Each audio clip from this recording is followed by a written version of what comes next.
जब से मेरा 14 साल का चचेरा भाई हमारे घर आया है तब से मेरी पत्नी उसे नहलाने की जिद कर रही है, लेकिन एक दिन जब वह उसे नहला रही थी तो कुछ ऐसा हुआ जिसकी मैंने कभी कल्पना भी नहीं की थी।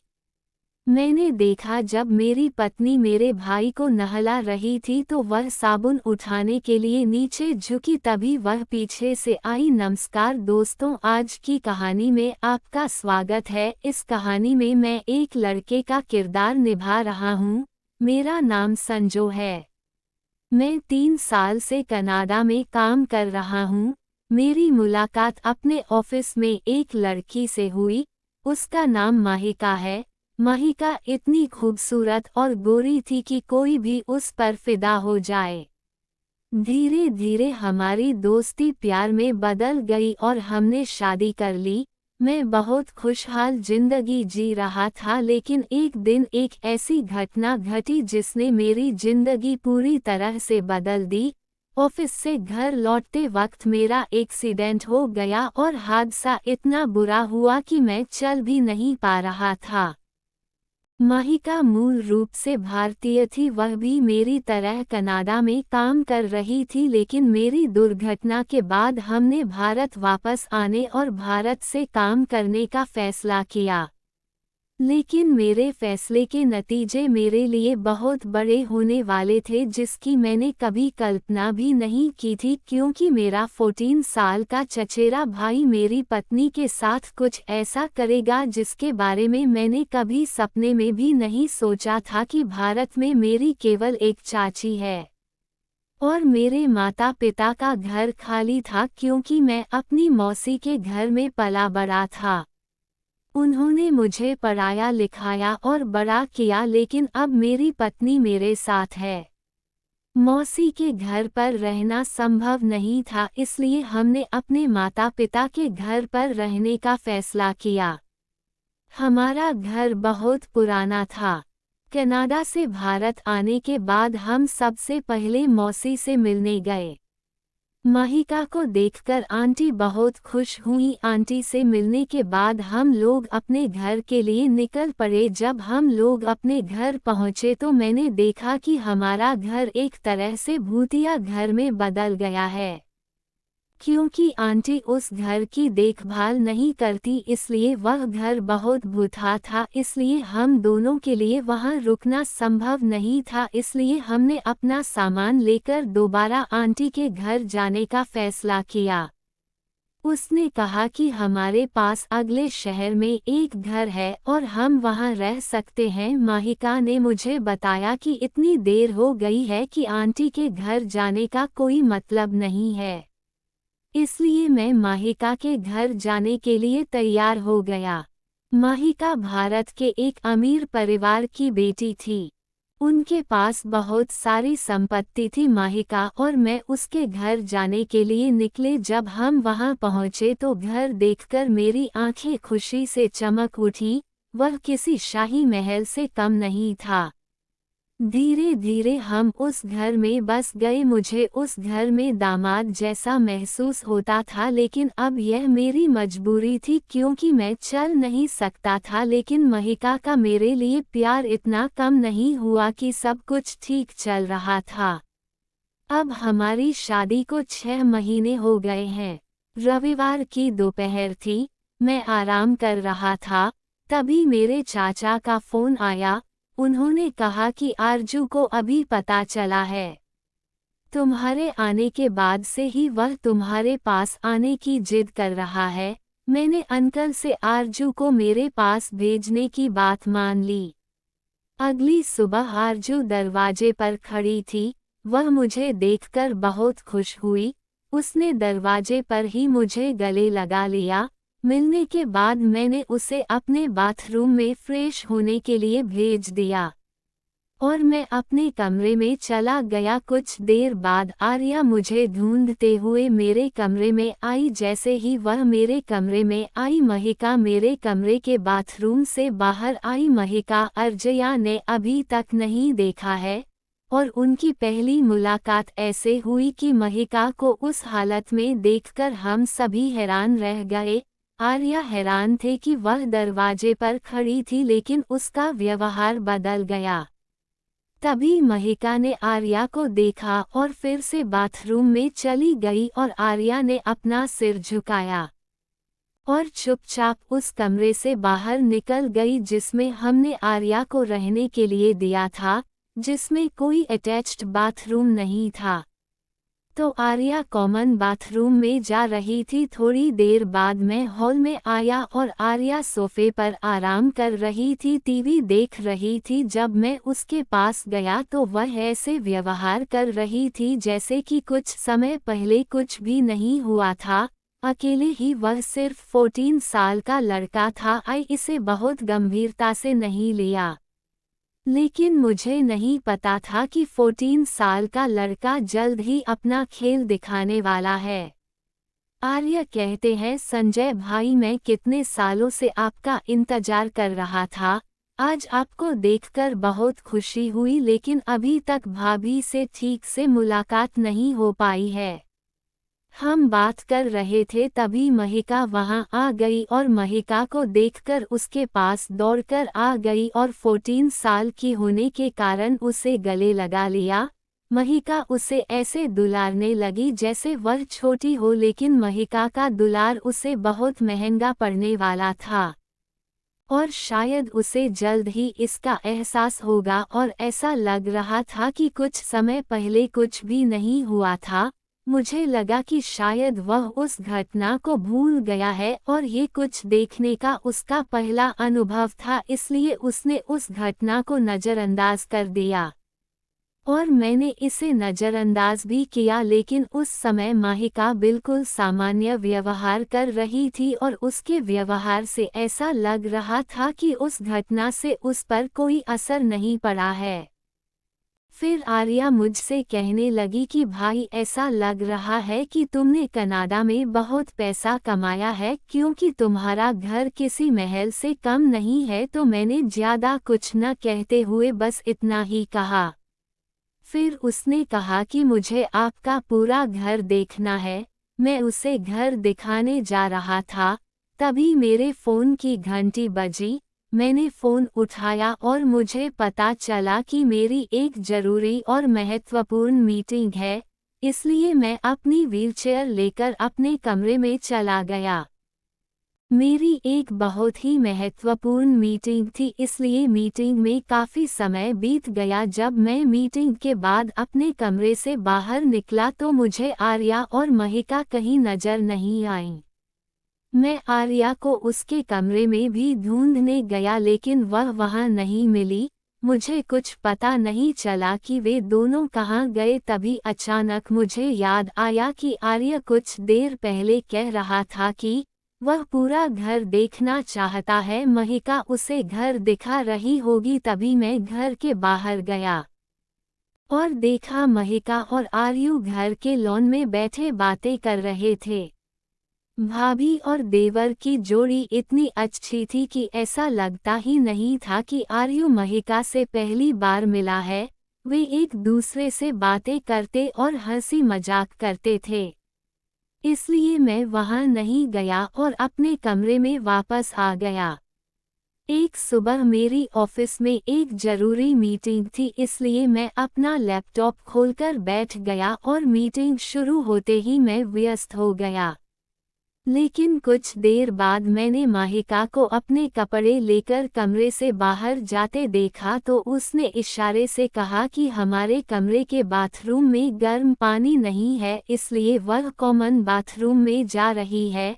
करीब 1.5 घंटे बाद मेरी मीटिंग खत्म हुई। मैं अपनी व्हीलचेयर पर बैठकर हॉल की ओर जा रहा था। हॉल के रास्ते में एक कॉमन बाथरूम था। जब मैं उस बाथरूम से गुजर रहा था तो मुझे एक महिला की आवाज़ सुनाई दी। तभी अचानक आलिया की आवाज़ सुनाई दी।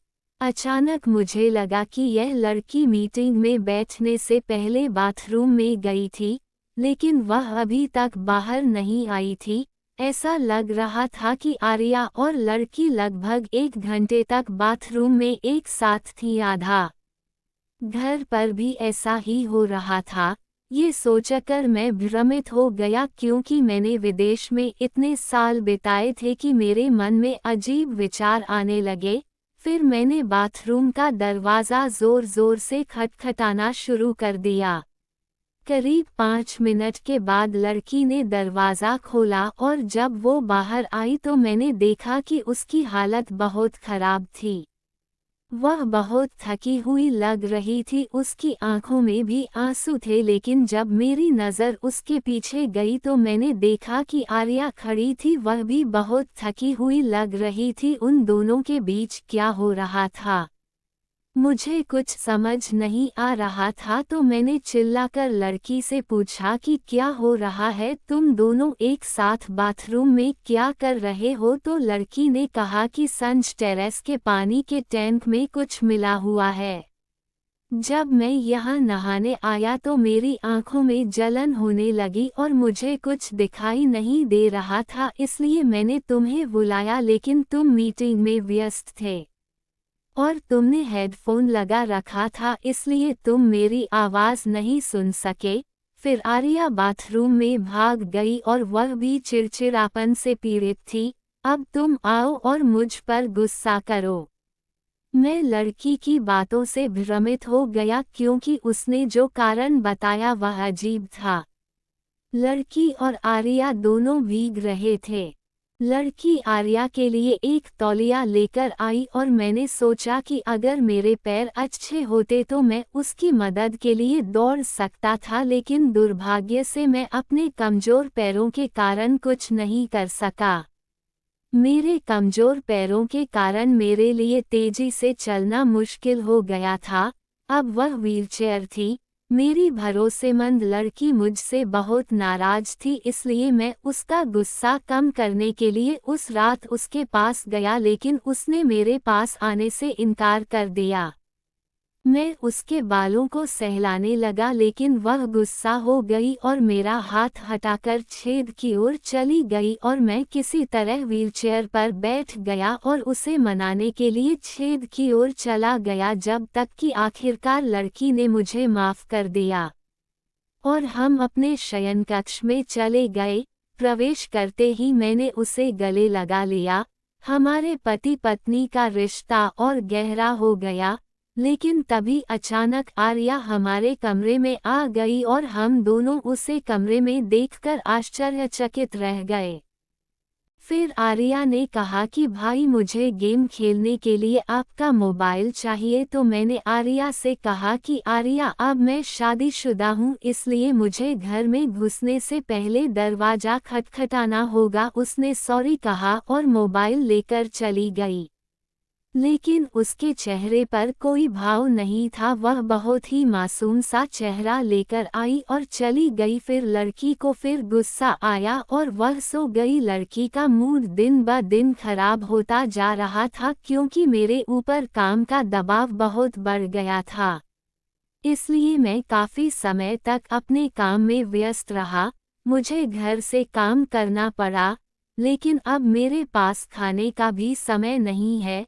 जब भी मुझे कुछ खाली समय मिलता है तो मैं उस लड़की को आर्य से बात करते हुए देखता हूँ। पहले जब भी मुझे किसी चीज़ की ज़रूरत होती थी और मैं घर से लड़की को बुलाता था तो वह जल्दी से सब कुछ ले आती थी, लेकिन अब धीरे धीरे लड़की ने मेरी आवाज़ सुनकर भी जवाब देना बंद कर दिया। एक दिन मुझे ऑफिस के काम से बाहर जाना पड़ा। सारा इंतजाम मेरी कंपनी ने किया था, इसलिए सुबह कंपनी की गाड़ी मुझे लेने आने वाली थी। लेकिन उस दिन सुबह वह लड़की इतनी देर तक कॉमन बाथरूम में थी कि मैं फ़ोन करते करते थक गया उसे, लेकिन वो बाथरूम से बाहर आने को तैयार ही नहीं थी। मुझे काम के लिए देर हो रही थी, इसलिए मुझे गुस्सा आने लगा। तभी वह लड़की बाहर आई। मैंने उससे पूछा कि तुम इतनी देर तक बाथरूम में क्या कर रहे थे। वह गुस्सा हो गई और बोली, मैं जब तक चाहूँ इस बाथरूम में रह सकती हूँ। आप मुझसे कुछ भी नहीं पूछ सकते और हाँ, आप इस बाथरूम का उपयोग नहीं कर सकते। यदि आप इस बाथरूम का उपयोग करना चाहते हैं तो आप 5 मिनट से अधिक नहीं रुक सकते। मैं जब चाहूँ जब तक चाहूँ इस बाथरूम में रह सकता हूँ और अगर तुमने मुझे परेशान नहीं किया तो मैं तुम्हें तलाक दे दूंगा। मुझे इस लड़की का व्यवहार समझ नहीं आता। मैंने कभी नहीं सोचा था कि वह मुझसे इस तरह बात करेगी। आर्या ये सीन देख रही थी कि बाथरूम में क्या था। लड़की मुझे तलाक देने के लिए तैयार थी और इतनी सी वजह से मुझे काम पर जाना पड़ा, इसलिए मैंने इस पर ज्यादा ध्यान नहीं दिया। थोड़ी देर बाद कंपनी की गाड़ी मुझे लेने आ गई और मैं चला गया। करीब 5 दिन के बाद मैं घर आया तो देखा कि लड़की बहुत थकी हुई लग रही थी और अब वह काफी देर तक बाथरूम में ही बैठी रही थी। एक दिन मैं 5 मिनट से अधिक समय तक बाथरूम में था, तभी वह लड़की वहां आई और मुझे बाथरूम से बाहर खींच ले गई। मुझे ये व्यवहार समझ नहीं आया, लेकिन मुझे ये जानना था कि इसके पीछे की असली वजह क्या थी, नहीं तो हमारी शादी टूट जाती, क्योंकि लड़की मेरे हिसाब से बर्ताव कर रही थी, लेकिन मैं अपने कमजोर पैरों के कारण कुछ नहीं कर सका। हमारी लड़ाई का कारण वह बाथरूम था, इसलिए मैं वहां यह देखने गया कि उस बाथरूम में वास्तव में क्या था। उस दिन लड़की खरीदारी के लिए बाजार गई थी। मुझे उस बाथरूम में जाने से कोई नहीं रोक सकता। आर्या उसके साथ चली गई क्योंकि मैं बाथरूम में अकेला था। घर में व्हीलचेयर पर धीरे धीरे उस बाथरूम तक पहुंचा। फिर मैं बाथरूम के अंदर ध्यान से देखने लगा, क्योंकि लड़की के अजीब व्यवहार का कारण इसी बाथरूम में मिल सकता था और मैं उसे ढूंढ ही रहा था कि तभी मुझे बाथरूम के बाईं ओर से एक रोशनी आती हुई दिखाई दी। फिर मैं हिम्मत करके थोड़ा आगे गया और देखने की कोशिश की कि रोशनी कहाँ से आ रही है। तभी घंटी बजी। वह लड़की अपनी चाबी से कमरे का दरवाज़ा खोलकर अंदर आई और उसने मुझे बाथरूम के पास देखा। लड़की से पहले बाहर। उसने कहा कि मैंने तुम्हें यहाँ आने की इजाज़त दे दी है, लेकिन तुम यहाँ क्या कर रहे हो? अगर तुम मेरे घर में नहीं हो तो मैंने उस लड़की से कुछ नहीं कहा और सीधे बेडरूम के बाथरूम में चला गया। मैं सोचने लगा कि वह रोशनी कहाँ से आ रही थी और उसके पीछे क्या था। बाथरूम के पीछे एक गुप्त कमरा था। पहली बार लड़की ने पानी की टंकी में कुछ मिलाने का जिक्र किया और फिर बाथरूम में लड़की के साथ आर्या थी, और फिर जब भी लड़की बाथरूम से बाहर आती तो आर्या के साथ जाने के बाद ऐसी ही होती थी, यानी बाथरूम के पीछे एक गुप्त कमरा है। एक और बात मेरे ध्यान में आई, जहां लड़की कुछ गलत कर रही थी और उसकी मुझ में दिलचस्पी खत्म हो गई थी, क्योंकि वह अपना सामान ले रही थी, इसलिए वह मुझसे बहुत परेशान थी। जैसा कि मैं सोच रहा था, एक और चीज़ जो मैंने देखी वह ये थी कि जब लड़की बाथरूम से निकलकर अपने कमरे में गई तो आर्या भी उसके पीछे चली गई। पता चला कि बाथरूम में एक छोटा सा कमरा है और वहीं पर आर्या और लड़की कुछ नापाक काम कर रहे थे। अब मेरे लिए ये स्पष्ट है कि बाथरूम में घंटों संदिग्ध रहने के कारण लड़की का व्यवहार पूरी तरह से बदल गया था। और मुझे ये भी एहसास हुआ कि क्योंकि उस लड़की ने काफ़ी समय से मेरे साथ समय नहीं बिताया था और वह पहले की तरह मेरे पास नहीं आ रही थी, अब मुझे इसके बारे में कुछ करना होगा। कुछ दिनों के बाद मेरा मौका आ गया। आर्या का जन्मदिन था और उसके जन्मदिन के लिए घर को सजाना था और मैं सजावट के उपकरण लेने नहीं जा सकता था, इसलिए आर्या और लड़की बाजार चले गए। इसी मौके पर मैं बड़ी मुश्किल से बाथरूम में गया। मैं बाथरूम में घुसा तो वहाँ एक छेद से रोशनी आ रही थी और जब मैंने छेद से झांक कर देखा तो मेरे पैरों के नीचे से जमीन खिसक गई। क्योंकि जब मैं उस छेद से देख रहा था तो दूसरी तरफ से कोई मुझे देख रहा था और मैं बहुत डर गया था क्योंकि वहाँ सैकड़ों आँखों की जगह 2 आँखें मुझे देख रही थीं। मुझे समझ नहीं आया कि ये क्या था। फिर मैंने उस क्षेत्र पर अच्छी तरह से नज़र डाली और वहाँ सचमुच सैकड़ों गुड़ियाएं थीं। मेरा संतुलन बिगड़ गया और मैं बाथरूम में गिर गया। जैसे ही मैंने खुद को संभाला तो वह लड़की मेरे पीछे आ गई। मैंने उसकी तरफ देखा तो वह रो रही थी और मेरे गले लग गई। मैंने उससे पूछा, लड़की ये क्या है? तो उसने कहा, संजय मुझे माफ़ कर दो। मैंने पिछले कुछ दिनों से तुम्हारे साथ गलत व्यवहार किया है। मुझे नहीं पता कि इसका तुम पर क्या असर हो रहा है। जब हम इस घर में रहने आए तो मैं बहुत खुश था, लेकिन कुछ दिनों के बाद बाथरूम के इस छेद से रोशनी आने लगी। अब आप यहाँ देखें। जब मैंने देखा तो वहाँ मेरी दादी की गुड़िया थी। मेरी दादी को गुड़ियों का बहुत शौक था और उनके पास सैकड़ों गुड़ियाँ थीं, लेकिन उन गुड़ियों को देखने के बाद मुझे एक अजीब सी नकारात्मकता महसूस होने लगी। मुझे अपनी दादी की इतनी याद आने लगी कि जब भी मैं बाथरूम जाता तो घंटों रोता रहता। और रोने का आलम ये है कि आप मुझे बाहर ये बातें सुनते हुए देखते हैं और मुझे समझ नहीं आता कि मैं क्या करूं। मुझे लगा कि लड़की की हालत कुछ और है, लेकिन असल में वह भावनात्मक रूप से फंस गई थी। तभी आर्या ने आकर मुझे व्हीलचेयर पर बिठाया।